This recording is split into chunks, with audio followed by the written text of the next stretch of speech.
How you doing? Good, good. How are you guys doing? Good. First of all, what was it like to play a game after a week? It felt, excuse me, felt pretty good. And honestly, it felt kind of like we had a kind of a whole other training camp because you're trying to kind of stay in shape and do game like stuff. It's hard, especially when you have to only do individual work. And but yeah, it's just it felt like it's just that's how it felt to me. Just kind of had a little training camp and then you play again.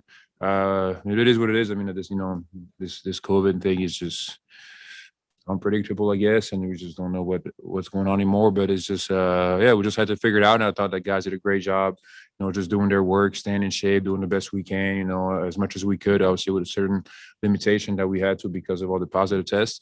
And I know it showed. Tonight, and also guys to be able, certain guys that that just had COVID and didn't play in a while, and just had a couple of days of work to come back tonight and play a good game was just show that we're committed to doing the right thing. What were you able to do during the break, and how did you feel like you played with your shot kind of coming around tonight?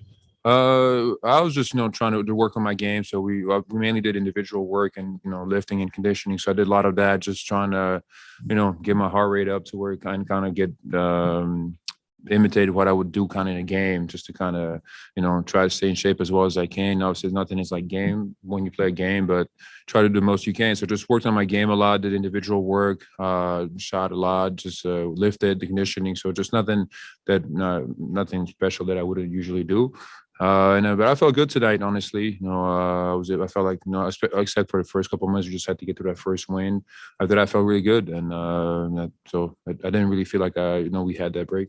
For DeMar to miss that amount of time and then sort of roll out of bed and go to court and do that, kind of how impressive is that? Very impressive. The thing with when you have COVID, you can't do anything. You just sit around, and so it's impressive for him to have to sit around for 10 days, however long it was, and then have 2-3 days of work and come back and have a game like he did. It's just it's very impressive. It just shows the type of player he is. Obviously, he's a very experienced player. He knows how to get to his spots now, and it shows. And he knows how to get there. But just you could tell as the game was going on how he was feeling better, and he started taking over, especially in the fourth. But DeMar is a hell of a player. He just, when he gets into his spot, there's not many people that can really do anything about it. It's just kind of, you hope that he just doesn't make it. And I thought tonight he was great, especially in the fourth. He really took over, made some big plays. And but he's been doing that for us all year long. So nothing new to me. What did that feel like to have him on the floor in the fourth quarter? Like, how does that make you feel? What does it do for a team? But I think it just gives the team a lot of confidence, and especially when you have him and Zach out there, it helps a lot. You have two guys that can really good on the ball, that can really create their own shot and make plays for everybody else as well. And I think games you need players like that. And like DeMar tonight, he was able to read what they were throwing at him, and pick and rolls. Sometimes he did a couple of plays when he didn't even wait for me to go get the screen. He just went at them, and he was just able to get a lot of stuff going. But I think it just helps the whole team. You have that guy, and for us, all around him is just trying to help him get to his spot, or be ready to shoot when he passes the ball. You go back with him longer than anybody here. And like you said, we've seen a lot of these fourth quarters. He leads the league or something in fourth quarter scoring. Why do you suppose he hasn't been, mentioned with those, elite? Not that he's not a great player, but he never seems to get mentioned with those real, top of the elite guys in the league. And you go back with him longer. Why do you think that is? Honestly, I'm not sure. He's in Toronto. They were the best team in the league for a long time, and I know in the playoffs it was tough for them at times. But also they ran into the best player in the world, LeBron, for years, and so it wasn't. I think there was some unfairly, people that were kind of going at them for losing. I think it was unfair because they just happened to run into a guy that was just. At that point, he was, too dominant, and it is what it is. But I really don't know. I don't get too much involved in that. Media and people have their views on certain players and certain stuff. It is what it is. I think the NBA and the players, they know how good DeMar is and what he brings to the table, and so I think at the end of the day, that's all he cares for, anyways. And so I don't know. There's a lot of stuff that are being said out there. Is there an element that his game is not as flashy, mid range, which has been criticized? Yeah, he's just efficient. Yeah, probably that is a big part of it, especially a couple last years when the NBA has gone through the three a lot.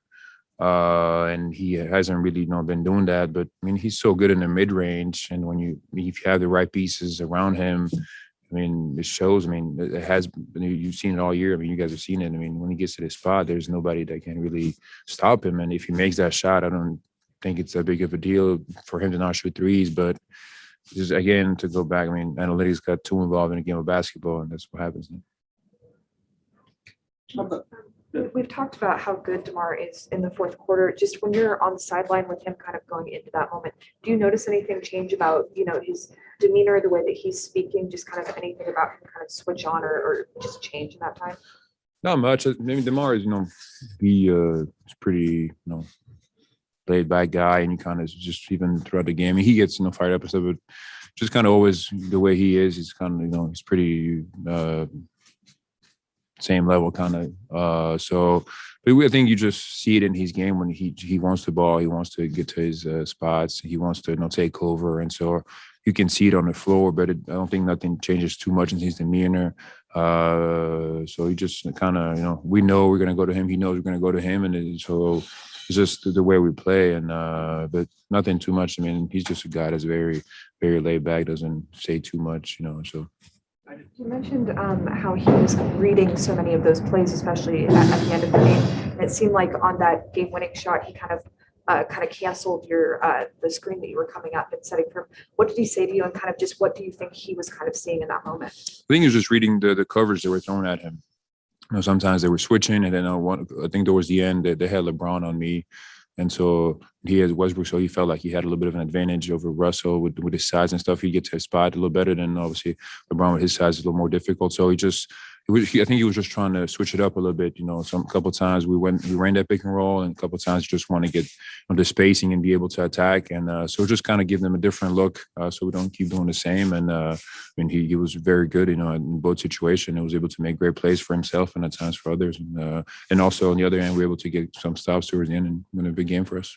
I didn't hear exactly what you said. Did you say analytics got too involved in basketball in some ways? Yeah. Well, I mean, that's one of the reasons why people were hating on DeMar's game, because he wasn't shooting threes, but all the threes thing started because analytics got into games so much. And I'm not totally against it. I just think they have too big of a part. And I think at the end of the day, if a player is really, really good at something like he is at shooting that mid-range, you can't take that away from him for him to shoot threes if that's not something that he's good. I mean, he's so good at the mid-range. Why would you not let him shoot? You just have to find a way to make it work with him doing that and other players around him. I think that's the thing where the thing got confusing. Teams are trying to change players instead of making it work with the players they have. So I think that could, to go back to Sam's question when people are asking why, and he mentioned it, I think that's part of it. Why? Because he never went to that. But I feel like he never had a reason to go there because he's so good in the mid-range. Thanks, Vooch. Yep.